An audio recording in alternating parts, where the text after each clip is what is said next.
G'day, it's Simon at South OC Cars and Coffee. I'm with Rod, who has been bringing this car to the show for a long, long time, and for months, if not over a year, I've been promising we've got to make this car of the week one day. And today is that day. It is a beautiful car. What is it, Rod? It's a 1972 Citroën DS. It is incredible. Check this thing out.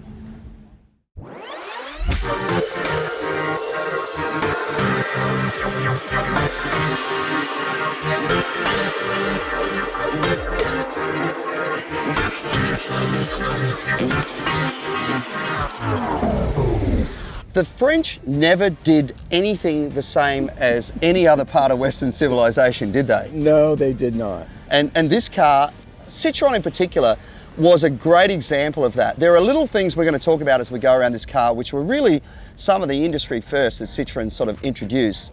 But what made you want to buy a Citroën? I found out when I was a teenager about its suspension system. Let's talk about that for a second. There's no traditional springs, shock absorbers, torsion parts. It's all hydropneumatics. And it's self-leveling. You can adjust the ride from inside the cab on the fly. And so at 19, I found a 64 ID19 and bought it.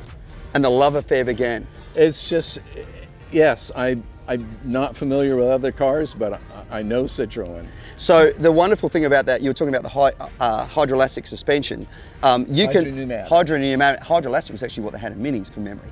The hydropneumatic, you can actually lift up a wheel if you want to change a tire. You charge the system all the way up to where it's up against the upper stops. Yep. And you put a jack stand on the side where the flat is, and you discharge it, and these two wheels will float off the ground. Isn't that cool? So, I mean, a lot of little things. So Citroën was very focused on safety as well. We're going to look at the headlights in a minute, because this had one of the original things. I think the Tucker probably had a following headlight before. Tucker and Duesenberg. Oh, Doozy's had it as well. Yeah. Interesting. But these guys really put it into mass production. Yes. The styling was so different. Very, very aerodynamic for the era. Nobody else was building cars that looked like this, and a lot of Westerners would look at a Citroën and go, oh, it's ugly, because it looked different.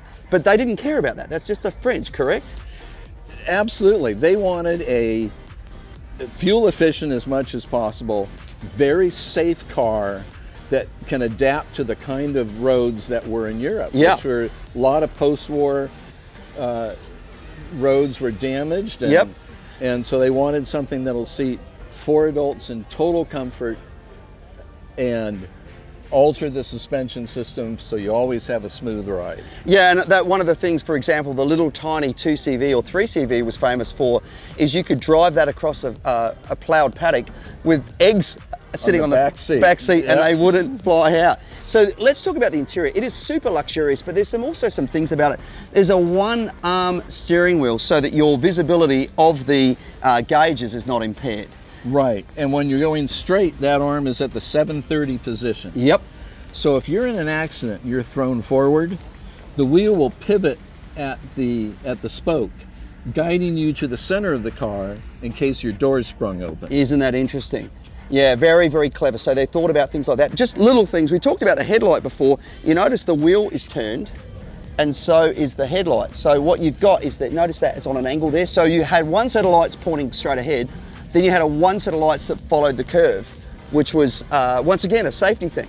Yeah, you had your high beam driving lights turned ahead of the wheel. Yeah, which is amazing. It led your way into a turn. So did you buy the car in this condition, or did you buy something and then restore it? This car found me. It was in a shed. The owner needed to get rid of it. It was not running. It was half torn apart. So I had to pull it out of a shed in 2020. And I did a 3-year restoration on it. It's just wonderful. Well, under the hood, there's a bit of safety stuff as well. Let's have a look at that and just see what's going on under there. Okay. Now, straight away, we notice there's actually a latch on both sides. Yes. So that's so somebody doesn't accidentally... This hood won't accidentally release. Yeah, exactly. So somebody doesn't accidentally open the release. Now, let's look at this. Look how far back that engine is sitting. Way, way, way back. I mean, it's when we come back here, it's over halfway back. Right at the front here, we have the spare wheel, then we have the radiator, then finally we've got the engine sitting back there. That was to provide, before we people really knew about crash barriers or crumple zones, should I say. Yeah. That was to provide an extra area to absorb the impact of an accident. Absolutely. And let's talk about the motor that this thing has in it, because that's really different from everything else as well. So it's a 4-cylinder, 2175 cc's, but 4-cylinder with a 5 main bearing crank. Interesting. Wet cylinder liners and aluminum Hemi head. And it's in backwards. Timing chain is to the back, flywheels in the front, and you have a 4-speed gearbox up front. Yes, it's front wheel drive. Yeah, isn't that interesting? So is it a transaxle style transmission sitting in front, which is why the engine is so far back, not just for safety, but because, think of it almost like a Porsche back to front. Right. Now, one of the big safety concerns about this car, what they build into it, is the ball bearings are directly in line, the ball joints are directly in line with the center patch of the tire. Right. So when this thing turns, it doesn't turn outside of the ball joints, it turns right in center. You can have a blowout at 80 miles an hour, hit something at 80 miles an hour, and the steering wheel won't flinch. Yeah, that's incredible engineering. But you've got a drive shaft with a big CV joint right in the middle of that. So the disc brakes, first production car to have disc brakes, are inboard of the transmission. Interesting. So they are almost like a Jaguar rear end, but on the transaxle front. Interesting. So all that unsprung weight is inwards, right at the center. Yeah. Very, very interesting. So many very, very cool things about this car. Every time I walk past it, there's always a crowd around it. There's always and you're a great, call it what it is, a custodian of this vehicle. Because I'm the ambassador for the brand. Yeah, you are. And you know that one day someone else will take this car on and hopefully love it the way you do. And speaking of loving it, as our winner of Car of the Week, you get this Maguire's Complete Kit, which includes the Hot Shine foam, quick interior detailer, perfect clarity glass cleaner, ultimate wash and wax, hybrid ceramic detailer, and the microfiber towel. Keep this beautiful Citroën in the spectacular condition it's in.